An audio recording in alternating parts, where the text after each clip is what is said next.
What's up, guys? Good morning. Good morning. I want to take a moment and I want to welcome all of our campuses this morning. Gulf Breeze, do you feel half as good as you look today? I'll just be honest, y'all. 9 a.m. was not bringing it. And so, which is okay. We love them, bless them. They're out of here. Don't tell them I said that, you know. But instead, I believe that the second gathering is going to bring it. Do you believe that? I believe that. Navarre, let's welcome Navarre this morning. What's up, guys? It's my people. Man, can we take a moment and celebrate Blackwater and welcome all of our guys joining us at Blackwater? What's up, guys? And then, this is cool. Let's take a moment. Let's just make some noise for everyone joining us online today. Can we do that? Welcome. Whether you're tuning in, watching live right now, or you're catching this up later in the week because you weren't able to join us today, that's okay. We're so glad that you're here. And in case you didn't know, what's cool is people are tuning into what God is doing through Momentum Church here in the Gulf Coast from all over the world. We had countries tuning in last week that I can't even tell you about because it's that kind of a deal. And but how amazing is that we have the whole world leaning in to what God is doing through you and through Momentum Church. Isn't that cool? I want to celebrate. I want to honor Matt and Caleb and the rest of the Momentum Music team. They just dropped, and that's the industry term, they just dropped a new Christmas single on us this week called Adore. Have you heard it? It's amazing. And okay, they won't tell you this. I can tell you this. We've had churches from all over. A bunch of churches already listen to it and go, you know what, this song is so incredible. We're going to lead this at our church.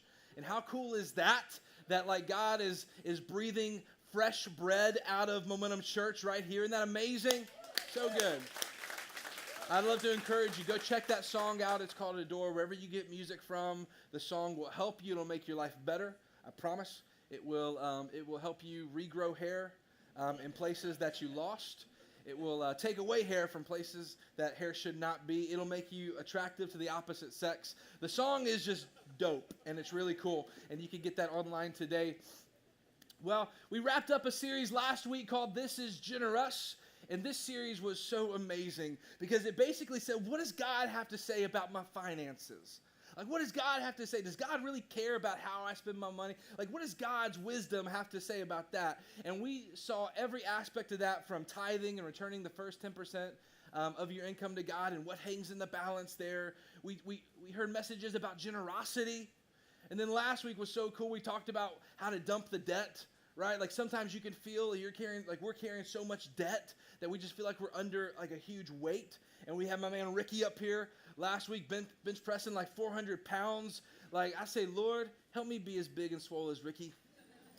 I say, Lord, listen to your servant as he prays to you these genuine prayers.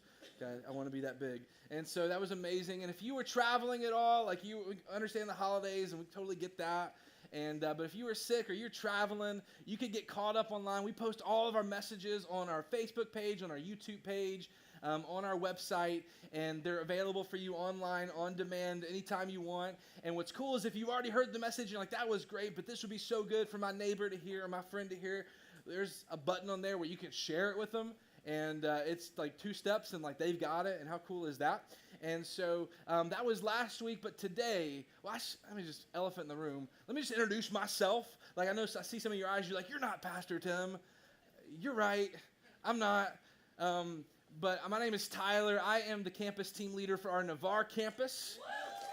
Thank you. So excited and privileged to be here with you today. And, during the series, This Is Generous, we had a couple of guest speakers, and they did an incredible job. But they, brought pictures of their family and showed them. And I was like, that's cool. I want to do that. And so I've got some pictures of my family I want to show you today. This is my smoking hot wife, Deidre. And she is way out of my league. And one of my prayers every day is, Lord, help her not to realize how out of my league she is. God, just blind her to that truth. I'm afraid one day she's going to wake up and go, oh, And no, I'm just totally joking. I'm probably joking. But that's our daughter, Lucille. And Lucille is a brand new little baby girl to us. She turns 11 months old today. Can we put this other picture of Lucille on the screen? Yeah. So, heartbreaker.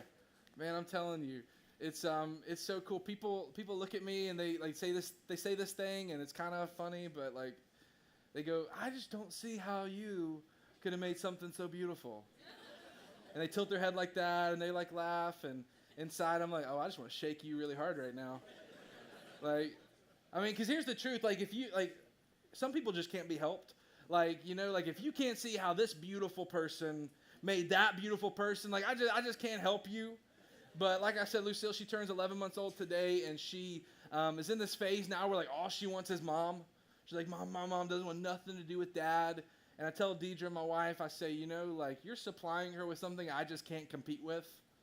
And like, so, but people say like she's going to go through another phase and she's going to get to the next phase where all she wants is dad. All she wants is dad. And I'm like, I get that, but that's a dangerous game because who's to say I'm going to still want her when she wants me, you know?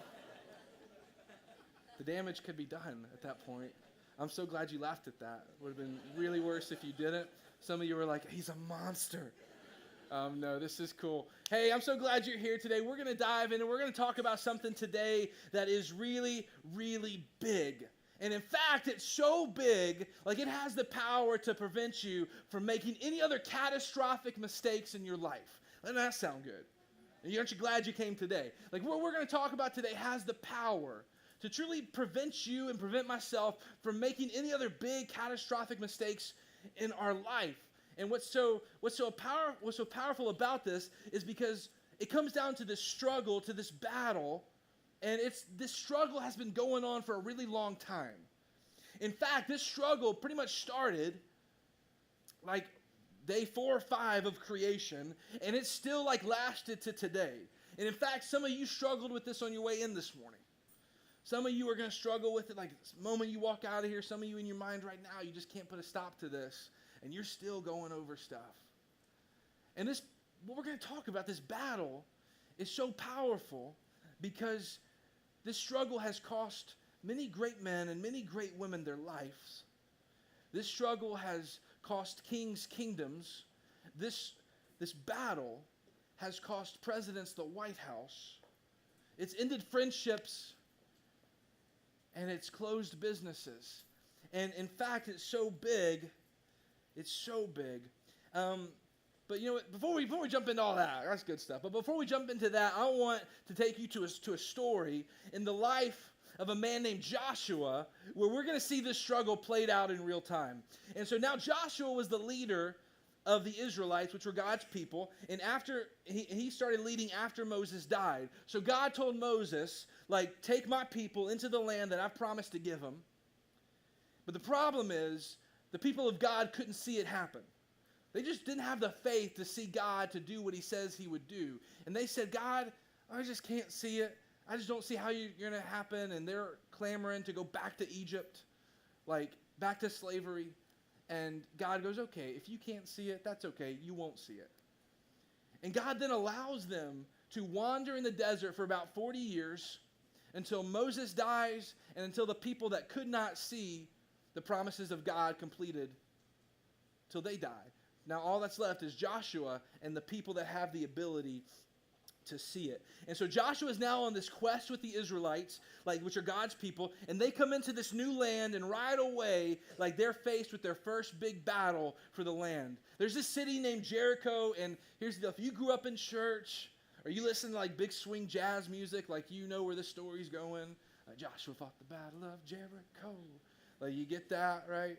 You're welcome. That was totally free today. But we're going to pick up and we're going to find out what happens. And so this is in the book of Joshua, chapter 5, verses 13. The passages are going to be on the screen, so follow along with us. So when Joshua was near the town of Jericho, he looked up and he saw a man standing in front of him with sword in hand. Joshua went up to him and demanded, are you friend or foe? Let's just hit the pause button right there. Like, so that's kind of debated. People that are like really theological and, you know, way smarter people than I am, like they go back and forth about who this person was. A lot of people think this was like an early appearance of Jesus. That's a kind of what's called a Christophany. But then there's this other group of people who think that it was actually just an angel. And I say just an angel. Like it was an angel that appeared to Joshua. I'm just going to be honest. I wasn't there. Right? Like I didn't see this. So like it's not as important about who this is when you see how this person responds. And check this out. This is so powerful. He says, neither one, he replied. So Joshua says, like, are you friend or foe? Whose side are you on? And this guy comes back and says, neither one. I am the commander of the Lord's army. That's a powerful job title. And at this, Joshua fell with his face to the ground in reverence. I am at your command. Joshua said, what do you want your servant to do? And the point of this is this. This was to let Joshua know, like, God is in charge here. This was to establish right off the bat that, like, hey, I'm the captain now. Like, I know you're following Moses and then you're leading, that's great. But, like, in order for this to come to pass, I have to be the captain. In order for this to come to pass, you have to submit and surrender to the fact that I am the authority here. And then he says this is so powerful. The commander, verse 15, the commander of the Lord's army replied and said, take off your sandals, for the place where you are standing is holy. And Joshua did as he was told, and I put this in my commentary, I'll bet he did. Isn't that powerful? Now this is so important because of this. Because before the battle even begins, God goes out of his way to tell Joshua that he's in charge. So before like any battle plans are given, before he says, hey, this is how we're going to do this, before any of that, God has to establish that he is in charge. And it's actually better phrased like this. Like Joshua had to establish that God was in charge. So God says, listen, I'm in control, I'm the captain, but it wasn't until Joshua said, okay, yeah, you're in charge here. Like you're the boss, like you're the captain, you're the commander, I'm listening to every word that you say. And it wasn't until he did that God began to reveal to Joshua what the next steps were. And then once he establishes to Joshua that he's in control, then he tells him the battle plan for defeating Jericho. See, it's not the other way around. It wasn't like, okay, tell me what you think, God, and we'll talk about it. It wasn't like, let me just consult with God and see what he thinks, and no, we're not going to do that. We're going to do the opposite. Like it wasn't like that. Like in fact, God did not give him the plans for fulfilling the promises to Joshua until he submitted and surrendered to God as his commander here. And because this is why this is so important. Because submission always precedes revelation. That means if you want to get a word from God, if you're in a situation where like, God, I need to hear from you, it's not going to happen until you sit down and go, God, you are in control here. Like you are in charge, like you are the commander, like your ways, yeah, I don't understand them, but I'm just going to trust what you say. And it's not until you get to that point in your life that God says, okay, I got you. And then begins to reveal his plans to you. And so this means that I have to submit to the authority of God in my life first. Let me just ask you, it's just us here. Like, have you ever been in a point in your life where you just feel like you're hitting your head against the wall in a certain area? Right? Like, you ever just felt like, why is this same old stuff? Like, I just can't get ahead here. I just can't, get this figured out. I just can't understand. And here's how this plays out.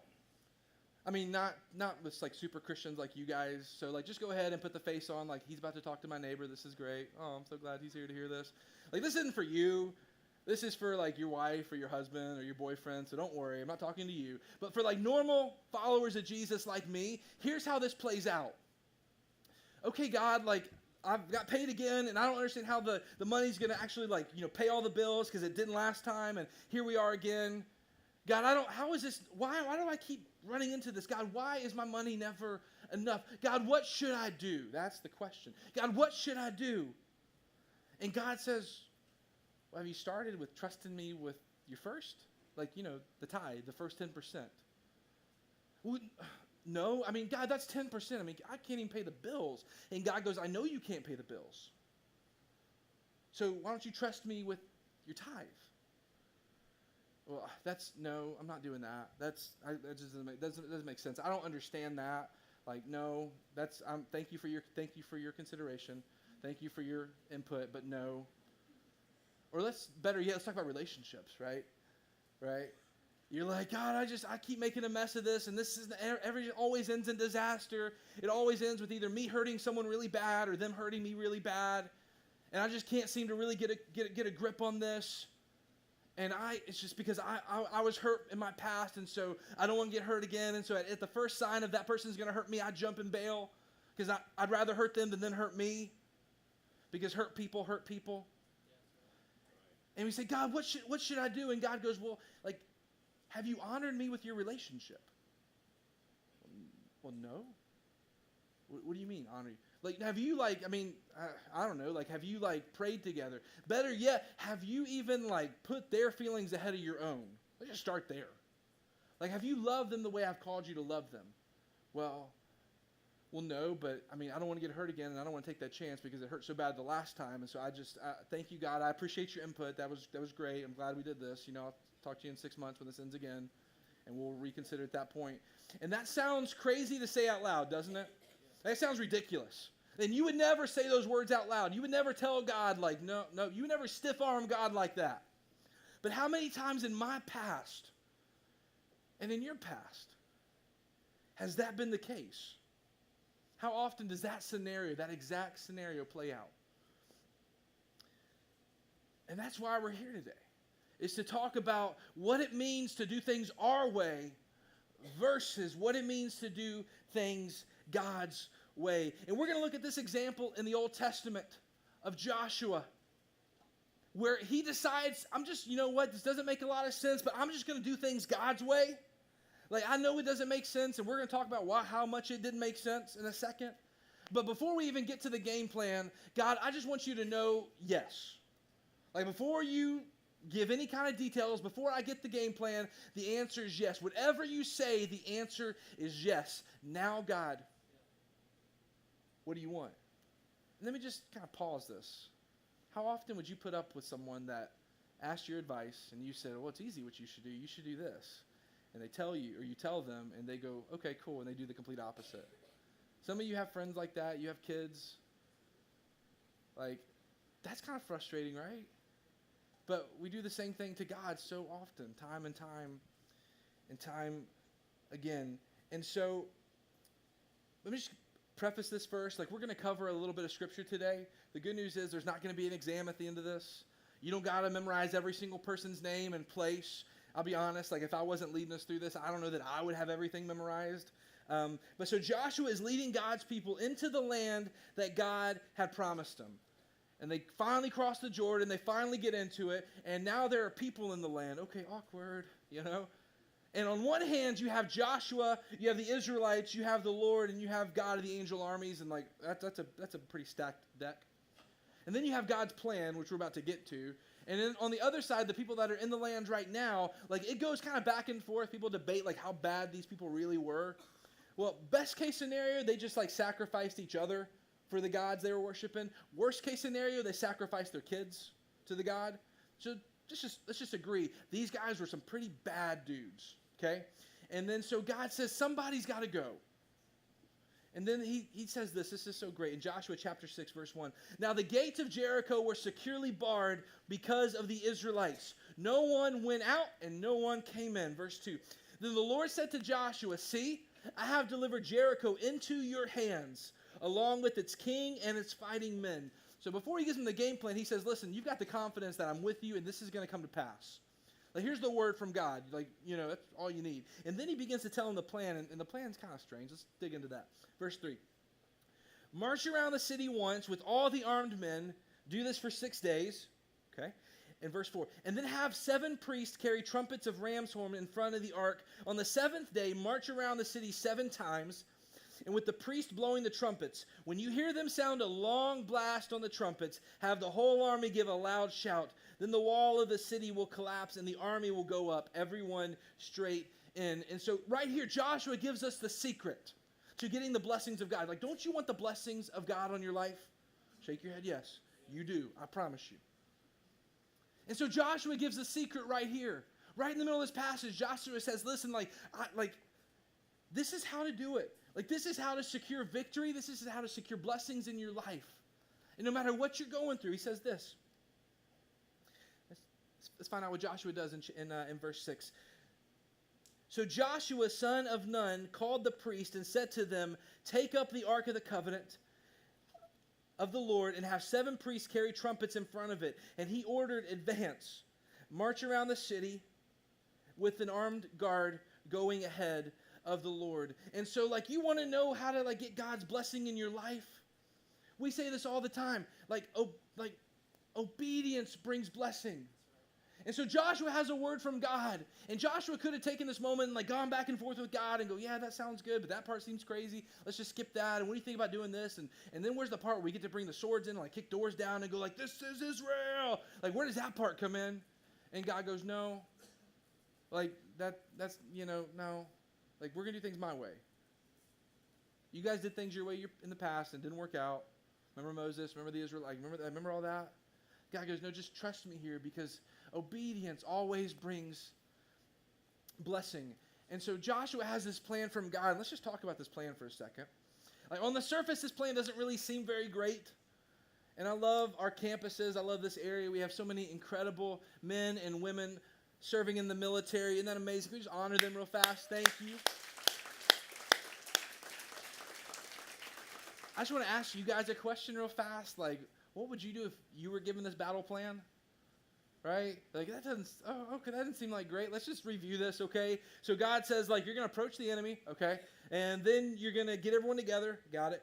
And then we're going to march. Okay, that makes sense, yep. And we're going to go around the place, okay? And we're not going to say a word, and then we're going to go home, right? Like, on the surface, this is not a really great plan if this plan depended on the Israelites. Like, if this were a plan that needed the Israelites to step up and kick down doors and be like, let's go, this would not be a really great plan. But the good news is this plan requires very little of the Israelites, but it requires God to do a whole lot. And that's the point of things, is God's way and God's will is so powerful in our life and so powerful for us. And this is so powerful, right? I don't want you to miss this. If this happened any other way, like if this happened with them like using their swords and like fire and like just doing it their way, like if this would have happened any other way, it would have been really easy for the Israelites to do so often what you do and so often what I do, and that's to take credit for what God did. So instead, God says, like, we're not going to do things that way, because it's kind of hard to take credit for marching and shouting. It's kind of hard to take credit for that. And then the walls come down. Like, but instead he says this. He says, God's plan requires one thing from you. That's it. And yeah, it's simple and it's clear, but it's demanding. You see, God's plan demanded one thing from the Israelites, and that one thing was obedience.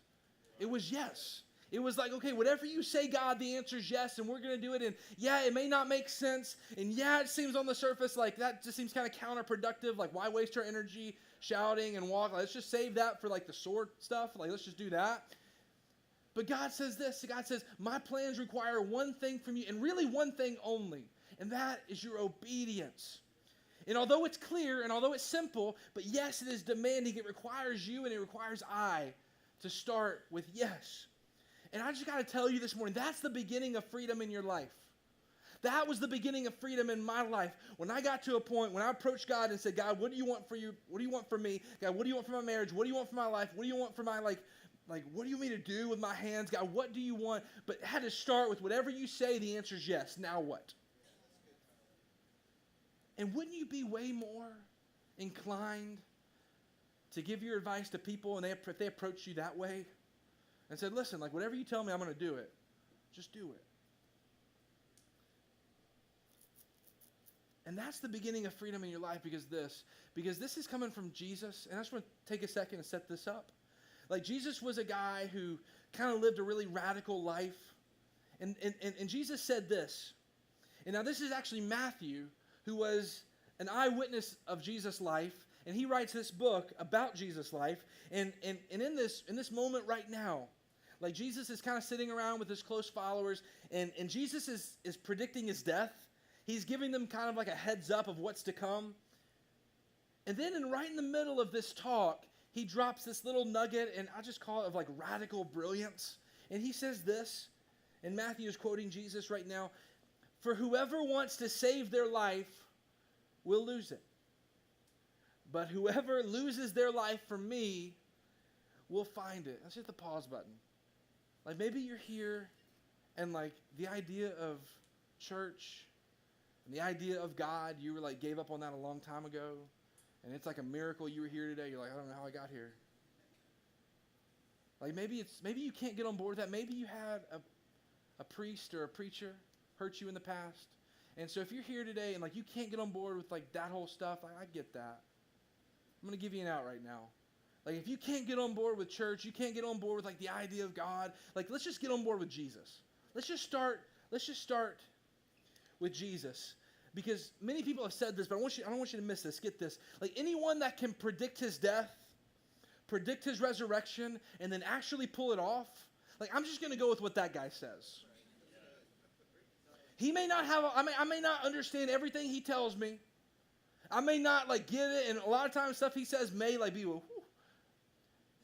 But I'm just going to trust and obey what he says, because not only did Jesus predict his death, predict his resurrection, actually pull it off, but there were actually eyewitnesses that watched all this take place and then wrote books about it. And the good news is those books don't like contradict each other. Those books actually help support Jesus in his life and what he said. They all add up. And one of the, let me just tell you this, one of the eyewitnesses of Jesus that said like, yeah, he was the Son of God, he did this, he said all this and actually pulled it off was his half-brother, James. Let me ask you, what would it take for you to convince your brother or sister that you were the Son of God?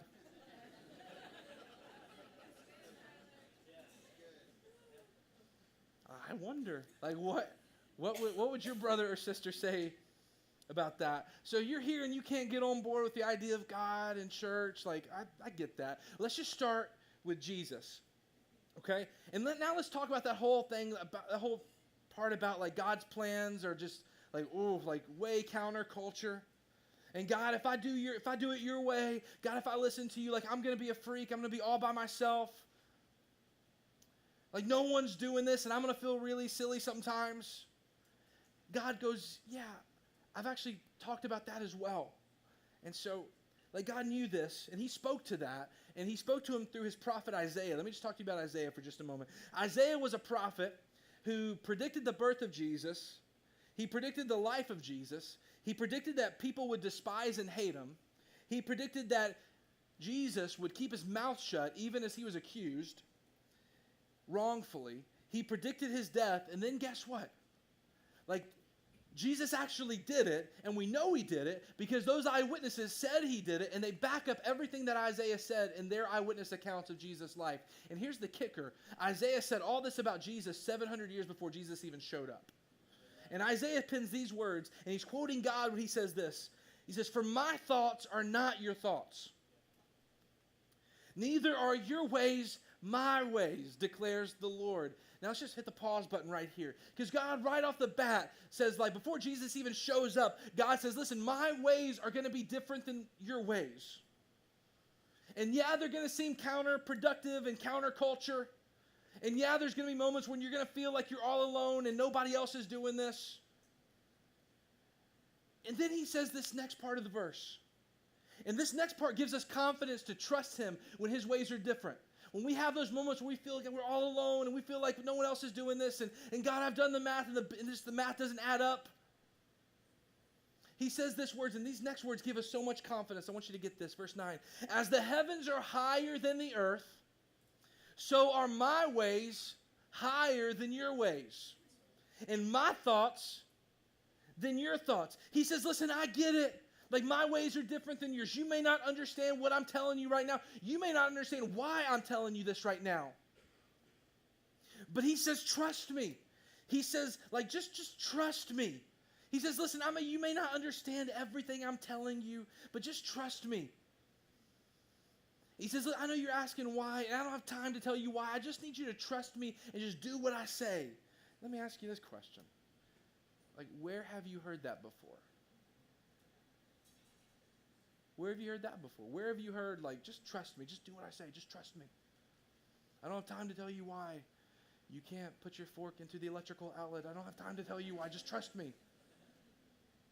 Right? He says, just trust me. And don't raise your hands, but like how many of you had parents? And your parents always said things like, just trust me, I don't have time to tell you why, just trust me. Just trust that I know what's best for you. Just do what I say and trust me. Or better yet, how many of you now have kids? And you said things along the lines of, I don't have time to tell you why, just trust me. We got to go. Just trust me. And just because you don't understand something doesn't make it not true. Can I just put that out there for a second? Like, just because you don't understand something doesn't make it not true. Like, if you've done your kids' math homework lately, like, you know this. I love this Angie Crane, and she recently joined our staff and our team. Been crushing it, doing an amazing job. Incredible. And she's at the office, and her kids were up at the office a little bit ago, and they're running around, and she's like, go do your homework, be a mom. And I was there, and I was like, I can help, I'm not doing anything right now. I'll help, I'll be productive. And so I sat down, I think it was Reagan. And so I'm like, Reagan, let's do some math homework. And I'm going to help you do some math homework. And I say help, like, very loosely. And, like, we get 2 problems in, and she's like, am I doing it right? And I'm like, probably. Like, just because you don't understand something doesn't make it not true, right? Like, so when God says, listen, when God says do things my way, he doesn't say that because they make sense. Can I just be honest for a second? Like, he doesn't say that because, my ways are always going to seem right, and everyone's doing it, and all the cool kids are doing it, like, so you should definitely do things my way. God doesn't say that. God says, listen, my ways are different than yours, but my ways are better than yours. My ways are higher than yours. Let me ask you like this. Like, you trust a doctor with your life, right? Yeah? Some of you have walked through seasons where you've been in the doctor's office a lot and had a lot of talks, and the doctor's telling you stuff, and they're like, you got to do this and got to do that because this is happening in this part of your body. And let me just ask you a question I already know the answer to. Did you understand everything that your doctor was telling you? No? Did you understand half? We don't trust a doctor because his ways make sense. We don't trust a doctor because, like, his ways are, convenient and that's great and everyone's doing it. No, we trust a doctor because we trust the source. We trust what he says because we trust where it's coming from. And so let me put it this way, like, when you don't understand the instruction, then trust the source. So if you're at a point in your life where, like, God's giving you instruction, God's telling you, need you to do it this way, just need you to trust me, just need you to listen to me when I'm telling you this, and it doesn't make sense, and you're like, yeah, that's going to make me isolated, and that's going to alienate me from some of my friends. Like, when you're at a season in your life where you don't understand the instruction, then trust the source. Like, you trust a doctor, then why not trust God? With your finances. Do it God's way. Trust God with your money, because God knows your money and your heart are connected. And if you're here and you think God's just after your money, then you don't have a good understanding of who God is. Like, God does not need your money. The church doesn't need your money. Like, God knows, God says, listen, your heart and your money are connected, and I'm after your heart. And I don't need to share a verse with you to, like, convince you that your money and your heart are connected. I don't need to share statistics with you. Let me just ask you a question. Like, when your bank account does this, what does your heart do? It got quiet in here. I can't believe they're still talking about money. I thought they'd stop talking about money by now. Nope. Like, God spoke into it so often. And money is such a big part of your life. Wouldn't you want to know what God has to say about that also? Let's talk about relationships. Like, God, what should I do? Should I move in with him? Should I move in with her? Like, should I sleep with him? Should I sleep with her? Oh, I just need a verse. Let's put it this way. Sometimes you don't need a verse. How about this? Like, how about in light of your current circumstances, in light of your past, and in respect to where you want to be in the future, and then how about taking a step further in respect to the person that you're with, that God's called you to truly love, not just physical love, like love, the hard kind of love. That's what God's called you to do. So in light of all that, should you sleep with her? Should you sleep with him? Should we move in together? Well, when you put it that way, well, no, it shouldn't. I mean, that basically solves it. And you don't need a verse. Well, like, it feels good. Okay, for how long? I can't believe he went there. Did he really go there?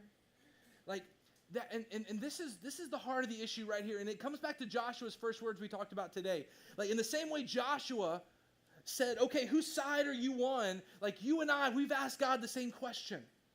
And we've gone to God and we go, God, okay, whose side are you on here? And we think like it's our way versus God's way. But here's the truth. Like the same way you thought when you were younger, like it's me versus my parents, right? Like it's their way versus my way, and someone's got to go. And now that we've grown up and we've gotten older, we realize it wasn't like that. But yet there's still this belief that like it's my way versus God's way.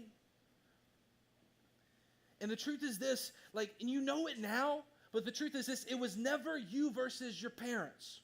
Because right now it's not you versus your kids. Even though there are moments and seasons where your kids feel like it's us against you, like you're not against your kids. The truth is you are for your kids. I don't need to convince you that you're for your kids, do I? Like you got that. You want the best for your kids. And the truth is this, God is not against you. In the same way you are not against your kids, God is not against you. In the same way you are for your kids, times that to the max, God is for you.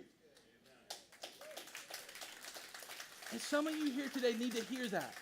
Some of you maybe have never heard that you've gone your entire life believing that it was you versus God, and if God really loved me, then he wouldn't have done this, and he would have let me hurt this way. It was never, ever you versus God. God has always been and will always be for you. And it's easy to understand this now when you view it through the lens of your kids. But we have such a hard time believing that God wants what's best for us. And so when you ask God, like, whose side are you on? Like when you look at God and you go, God, okay, whose side are you on here? Like God's going, listen, it was never about sides. It was never about whose side or who I'm against. God goes, the point of this is not who I'm against. The point of this is who I'm for. And God says, I am for you. God wants nothing best than what's for you. And how do I know this? Because listen to this, because you know this. There is this shift that happens in life where your parents, they shift from being like your authority figure to being your friend. And there's not like an age and when this happens. There's not like when you turn 18, they automatically become like your friend, right? But instead, this shift happens usually when we understand and we really believe, like deep down in our hearts believe that our parents are for us. And like just because you didn't understand why they did what they did or why they had the rules that they did, like didn't mean they were against you. In fact, it meant that they were for you. Let me put it this way. Like maybe I didn't understand when I was growing up why I had a curfew of 11 p.m. Like I can drive, I'm responsible, like I can do this. But here's the truth. My parents knew that my future success depended on how I excelled in the season I was in. And they also knew me so well that I did much better on like a full 8 hours of sleep. And if I got like 4 or 5 hours of sleep, I would not be as successful. I would not be as prepared. I would not be as ready to excel. And so my parents said, I'm going to put a rule in place that you don't understand right now, but I have a perspective that you don't have. All you see is right now, but my parents say, I had your past, I see you present, and I know where you're going in the future. And so because I love you so much, I'm going to put these rules in place. I'm going to ask you to do these things. And put it this way, my parents said, maybe I didn't understand like why I had a rule growing up that I couldn't get a tattoo as soon as I turned 18. You know? And I'm grateful now because like now I don't have like the American Gladiator symbol tattooed like on my lower back. Like I'm grateful for my parents. I'm grateful for the rules that they had. My parents, they had a handle on the bigger picture. And I didn't in the moment understand.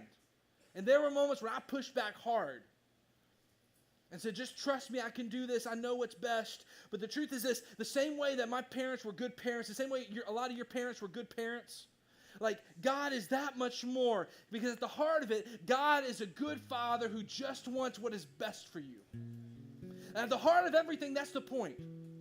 Like God is not some God with like, I just want to hurt you. And like that's not, in fact, God is a father.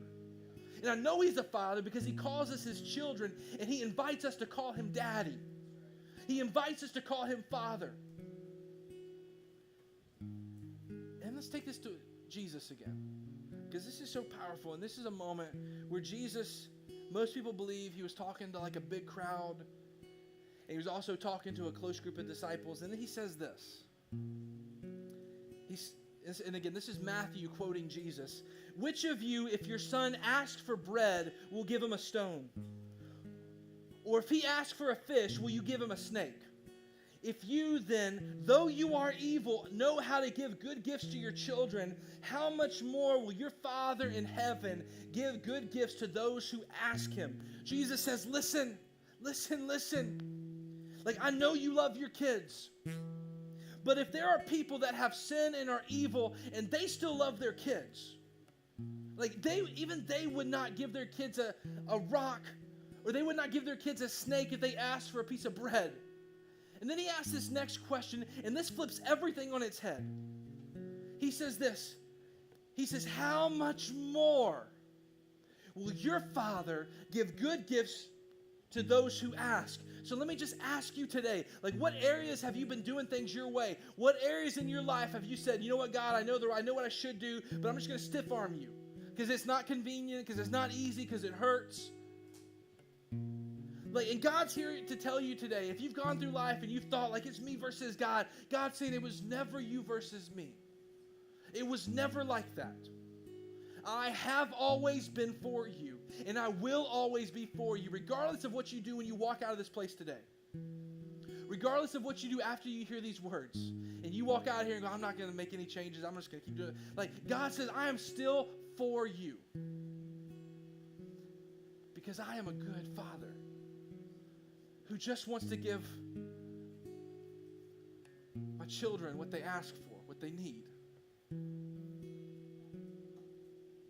God's ways are always better than our ways, and the truth is this: until you surrender and until you begin to do things God's way, you will keep stumbling your way through life, feeling like you're hitting your head against the wall, wondering this question: could it be better? Wondering this question: is this all there is to life? Like, is this it? Paycheck to paycheck? Walking around angry at people because I was hurt in the past? Like, is this really life? And what I want so desperately is for some of you, maybe for the very first time, to not have to wonder if things could be better, but to know it. And to get to a point to where so many people before you have got to, where it's, okay, God, I've done enough running. Like, this is it. Like, I'm done hitting my head against the wall. Like, let's just try things your way. And those people have never looked back. And yeah, it hasn't been easy. And yeah, it's been hard. And there's been moments when, like, yeah, I had to step away from some people for a season. But it was always better. It was always worth it. Because God can be trusted. Because God is a good Father. And if you're here today, like, and maybe you're here and you're like, I've had a terrible relationship with my father. You're like, my dad hurt me. My dad abused me. Or maybe your story is different. Maybe your story is like, my dad was just gone. Like, he took off before, like, I got in the picture, and I've never met him. And so, Tyler, when you're saying this stuff about, like, God being a good Father, it's hard for me to identify to that. It's hard for me to get on board with that because I just can't see it. I have a word for you today, and that is that God has always been standing in the gap for you. And yes, there were seasons when you did not feel it or see him. But God is here today, and he is calling you. He is drawing you. He is inviting you to call him Papa. To call him Father. Because he calls you his child. So you can trust him. Because he's a good Father. And I just want to take a moment, and I want to ask, here in Gulf Breeze and all over in Navarre, Blackwater, can we just take a moment and just bow our heads and close our eyes? And if you're here today and you've never put your faith in Jesus, I've got some really good news for you. But let me start with the bad news. You and I and everyone, we messed up. We made mistakes. We've told lies, stolen, gossiped, looked after someone and wanted what they had. Messed up. And those mistakes No matter how big or small, those mistakes are called sin. And sin is anything wrong that we do. And the problem with sin, the consequence of that sin is eternal separation from God when we die. There's going to come a moment when you breathe your last breath. There's going to come a moment when I breathe my last breath.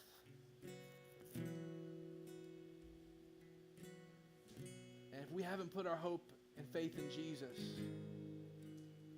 when we breathe our last breath, because of the choices and the sin and the mistakes that we've made, we would be eternally separated from God in hell.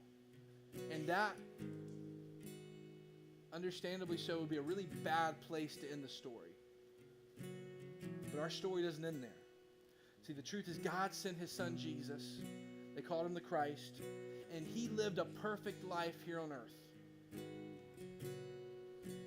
Didn't make mistakes. Didn't mess up. He lived a perfect life. But then he died an imperfect death. And he, in his death, took responsibility for your sins, for your mistakes, for my sins and my mistakes. And he paid the price for our sin when he died on the cross. Just like he said he would. And just like he predicted, he was buried in a grave. And just like he predicted, 3 days later, he came back out of that grave. And it's through faith in him that we can find life and that we spend eternity with him when we die. And so like Joshua had to submit to God and Joshua had to trust God, you and I have to trust God. And if you have never done that, I want to, right now in this moment, invite all of our campuses watching online right now to do that. And it's simple and it's clear. All you have to do is pray to God and invite him into your life. And we're all going to pray together in just a moment. We're going to pray out loud. And before we do that, I want you to know, like, you're not praying to me. You're not praying through me. Like, I'm just a man. Instead, we're going to pray this together to God. And we're going to pray this together out loud to support those that are going to pray it for the very first time. I want you to repeat after me, everyone together. Say, Dear Jesus, I know I've sinned. I've done things I know are wrong. And because of my sin, I need a Savior. I believed you lived a perfect life, died on the cross for my sin, and rose from the dead 3 days later. I place my hope in you, my trust in you. Now teach me how to live. Now with every head still bowed right now, in this moment, every eye still closed. If that was you, today was the day that you trusted God with your salvation for the very first time, and you only need to do this in your life once. But if that was you, in just a moment, I'm going to count to 3. And when I count to 3, I'm going to invite you and call you to raise your hand. And I promise you, we're not going to single you out. We're not going to embarrass you. We want to celebrate with you. We want to connect with you. And we want to put resources in your hands that are going to help you on your journey of following Jesus. And it's going to require about 3 seconds worth of courage. But I know that God has put that courage inside of you. So when I count to 3, if that's you, I want you to raise your hand today. 1, 2, 3, right now, all across the campus, all over. In Navarre, Blackwater, if that's you, keep your hand up right now. Let's celebrate, church. Come on.